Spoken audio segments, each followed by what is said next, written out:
Nessa mensagem falarei das falhas que muitos cristãos cometem e o que isso acarreta na vida espiritual e na igreja como um todo, trazendo consequências como dor, tristeza e sofrimento. E também da importância de uma mudança de vida em Deus para a salvação. Eu sou Nanda Morim e antes de começarmos, seja bem-vindo. Se inscreva no canal, pois será um prazer ter você conosco aqui. Deixe seu comentário. Isso faz com que o YouTube recomende esse vídeo para outras pessoas também, e que através desse gesto você também estará abençoando vidas e sendo abençoado. Dê o seu like, pois me ajuda a trazer mais mensagens que abençoarão a sua vida. Compartilhe, vamos juntos divulgar a palavra de Deus e clique no sininho das notificações para que toda vez que eu postar um vídeo você possa receber, ok? Hoje em dia, algumas pessoas se gabam e até ostentam de serem chamadas de cristãs. Mas se a nossa conduta não estiver dentro das normas cristãs, na palavra de Deus, atrairemos sobre nós a condenação. No Evangelho de João, no capítulo 5, no versículo 29, está escrito: "E os que fizeram o bem sairão para a ressurreição da vida, e os que fizeram o mal para a ressurreição da condenação." Não basta ir à igreja se não permitirmos que Cristo seja o Senhor, o dono da nossa vida. Esse comportamento nos leva a cair sob o julgamento de Deus que disse: "Este povo honra-me com os lábios, mas o seu coração está longe de mim." Mateus capítulo 15, verso 8. É fácil deixar-se levar por uma corrente de entusiasmo religioso, onde se tem uma multidão guiada por líderes religiosos que negligenciam a palavra sem ter uma experiência viva e pessoal com Deus. Este mundo perverso que está contaminado de agressões, de ódio, intrigas, os maus prosperam a cada dia, e em muitas partes do mundo os justos padecem. O povo se acha confuso, inseguro e se sente até mesmo mal visto, seja no bairro, na cidade, no país e no mundo. Nunca se falou tanto em economia e em crescimento econômico, como se houvesse uma prosperidade, mas que na prática e diante de nossos olhos isso não é real, e vem acompanhado de tanta infelicidade como a desigualdade social, gerando a pobreza, a violência, o caos na saúde pública, a falta do ensino, a falta do autodomínio, desequilíbrio emocional e famílias sendo destruídas. Todos os dias, quando nos colocamos em frente a uma televisão, ligamos um rádio para ouvir ou acessamos a internet, vemos notícias de traições que na maioria das vezes acabam em morte, filhos saindo de casa por não suportar mais o convívio familiar e se entregando à prostituição e drogas. A insegurança nas ruas, o medo e a perda de liberdade de ir e vir.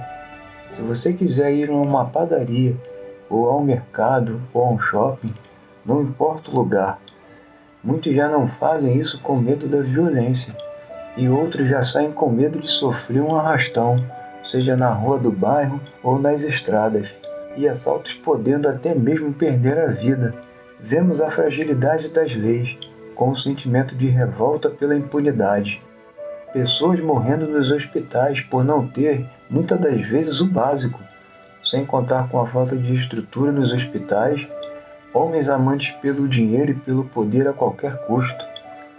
Em 2 Timóteo, no capítulo 3, verso 1 ao 5, diz assim: "Sabe, porém, isto, que nos últimos dias sobrevirão tempos trabalhosos, porque haverá homens amantes de si mesmos, avarentos, presunçosos, soberbos, blasfemos, desobedientes a pais e mães, ingratos, profanos, sem afeto natural, irreconciliáveis, caluniadores, incontinentes, cruéis, sem o amor para com os bons, traidores, obstinados, orgulhosos, mais amigos dos deleites do que amigos de Deus, tendo aparência de piedade, mas negando a eficácia dela.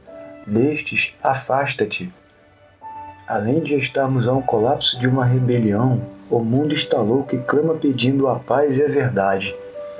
Deus derramou sobre um povo todo tipo de bênção, mas esse povo havia perdido a saúde espiritual. No meio desse povo se levantou o profeta Abacuque e clamou: Ouvi, Senhor, a tua palavra e temi. Aviva, ó Senhor, a tua obra no meio dos anos. No meio dos anos faze-a conhecida. Na tua ira lembra-te da tua misericórdia. Abacuque capítulo 3, do versículo 2. Talvez você pergunte, mas como obter a renovação e o avivamento? Que passos tenho que seguir para alcançá-lo? Primeiro, você deve clamar a Deus em oração de forma fervorosa. Na palavra de Deus diz, em 2 Crônicas, do capítulo 7, versículo 14, diz assim: Se o meu povo que se chama pelo meu nome se humilhar e orar e buscar a minha face e se desviar dos seus maus caminhos, então diz o Senhor, eu ouvirei dos céus e perdoarei os seus pecados e sararei a sua terra. Deve haver um anseio profundo de avivamento, não simples hesitar de palavras ou palavreado religioso. É preciso que haja oração intensa e fervorosa. Na palavra vemos em Tiago, do capítulo 5, versículo 16, que diz assim: Confessai as vossas culpas uns aos outros e orai uns pelos outros, para que sareis. A oração feita por um justo pode muito em seus efeitos. Então, que a sua alma esteja em agonia, que corram as lágrimas e que o seu coração se angustie pelos perdidos. No livro de Salmos, do capítulo 126, do verso 6, diz assim: Aquele que leva a preciosa semente, andando e chorando, voltará sem dúvida com alegria, trazendo consigo seus molhos. Em segundo lugar, nós temos que abandonar os nossos pecados. A Bíblia é clara: deixe o ímpio o seu caminho e o homem maligno os seus pensamentos, e se converta ao Senhor, que se compadecerá dele. Torne para o nosso Deus, porque grandioso é em perdoar. Isaías, capítulo 55, no versículo 7. Então, para que haja o avivamento, é preciso que entre os crentes deixar tais práticas como a discórdia, as disputas por um cargo na igreja, má vontade, inveja, ciúmes, amargura e crentes criticando uns aos outros. Em Levítico, no capítulo 19, nos versos 17 e 18, diz assim: Não guardem ódio contra o seu irmão no coração. Antes, repreendam com franqueza o seu próximo para que, por causa dele, não sofram as consequências de um pecado. Não procurem vingança nem guardem um rancor contra alguém do seu povo, mas ame cada um o seu próximo como a si mesmo. Eu sou o Senhor.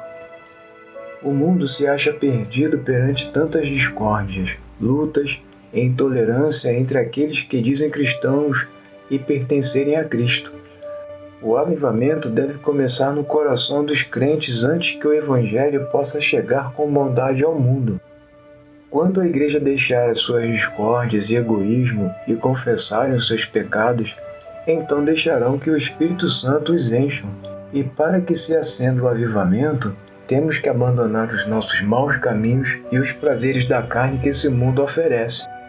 Em Isaías, no capítulo 55, do verso 7, diz assim: Deixe o ímpio o seu caminho, e o homem maligno os seus pensamentos, e se converta ao Senhor, que se compadecerá dele. Torne para o nosso Deus, porque grandioso é em perdoar. O Espírito de Deus não pode atuar em um clima de dissensão, discórdias e disputas. Devemos nos despojar da nossa mesquinharia, das nossas particularidades, dos nossos caprichos. O inimigo das nossas almas tem debilitado a eficácia da igreja porque temos nos especializado em controvérsias e divisões e não temos andado chorando e levando a palavra de Deus. Em 1 Pedro, no capítulo 5, nos versos 8 e 9, diz assim: Sede sóbrios, vigiai, porque o diabo, vosso adversário, anda em derredor bramando como leão, buscando a quem possa tragar, ao qual resistir firmes na fé, sabendo que as mesmas aflições se cumprem entre os vossos irmãos no mundo. Em terceiro lugar, Deus tem que ser real para nós. Em 2 Crônicas, no capítulo 7, do verso 14, diz assim: E se o meu povo que se chama pelo meu nome se humilhar e orar e buscar a minha face e se converter dos seus maus caminhos, eu então ouvirei dos céus e perdoarei os seus pecados e sararei a sua terra. Nós também temos tentado reduzir Deus ao nosso próprio tamanho, como se fosse algo comum e pequeno. Nós somos culpados de idolatria espiritual, temos fabricado em nossa mente um Deus que não é o Deus revelado nas Escrituras. Muitas das vezes associamos a experiência cristã genuína e pessoal a pessoas altamente emotivas. Muitos chegam a dizer: é bom ir à igreja? Viver uma vida decente, sim, mas eu não estou disposto a ser um adorador. Consideram que a fé cristã é fanatismo e demência. O cristianismo tem alguma importância? Sim, o cristianismo tem suprema importância. Sem a fé cristã não vale a pena. É essencial. E você pode conhecer a Deus. Milhares de cristãos afirmam: com certeza eu sei que já passei da morte. Em 2 Timóteo, no capítulo 1, no verso 12, diz assim: Por cuja causa padeço, também isto, mas não me envergonho, porque eu sei quem eu tenho crido, e estou certo de que é poderoso para guardar o meu depósito até aquele dia. Portanto, se alguém quiser fazer a vontade de Deus e viver a sua doutrina, é preciso um reavivamento na fé cristã e da experiência cristã no andar com Deus. E se novamente descobrimos que Ele é santo, justo, real, absoluto e pessoal, e que é um Deus de amor e de misericórdia, esta realidade será transferida ao mundo e o avivamento então virá. Não devemos colocar a fé cristã em dúvida falando de Cristo sem conhecê-lo. Não vamos fechar a porta da igreja com a chave da inconsistência, impedindo que os perdidos venham a Cristo. Não devemos impedir o avivamento com a nossa falta de fé e de oração, para que não percamos a vitória espiritual, não permitindo que o pecado nos mantenha presos. Busquemos a face de Deus e abandonemos os nossos maus caminhos, e então sim ouviremos a voz do céu. A igreja precisa buscar a chave do avivamento, e está ao alcance de nossas mãos. Vamos aceitar o desafio? Porventura, teremos coragem de pagar o preço? O alimento do céu são suficientes para saciar o mundo que perece de fome e fome espiritual. Agora lhe faço uma pergunta direta. Você já aceitou a Cristo como seu Salvador? Se você for sincero, reconhecerá que no profundo do seu coração há um vazio e que seu coração anseia por paz, gozo e perdão. É um vazio que o mundo não pode satisfazer, por mais que ele tenha para te oferecer, seja mulheres, drogas, bebidas, jogos, poder e outros que jamais alimentará a sua alma ou que venha te preencher. Só Deus conhece. Todos os que põem o seu olhar naquele que foi sacrificado na cruz recebem a salvação. E não somente as pessoas boas, respeitáveis e decentes, mas os vis, os desprezíveis, os desumanos. Um ladrão que agonizava junto com Jesus, pôs nele o olhar da fé e recebeu a segurança da vida eterna. Glórias a Deus! Amados, essa é a mensagem que eu queria trazer para você que está em meu coração. Busque se lembrar de 1, 2 ou 3 pessoas que você conhece. Envie essa mensagem, porque pode ser que ela esteja precisando hoje e Deus pode te usar na vida dessas pessoas. Eu sou Nando Amorim, se inscreva no canal, pois será um prazer ter você conosco aqui. Deixe seu comentário, isso faz com que o YouTube recomende esse vídeo para outras pessoas também, e que através desse gesto você também estará abençoando vidas e sendo abençoado. Dê o seu like, pois me ajuda a trazer mais mensagens que abençoará a sua vida. Compartilhe, vamos juntos divulgar a palavra de Deus e clique no sininho das notificações para que toda vez que eu postar um vídeo você possa receber. E eu te espero no próximo vídeo.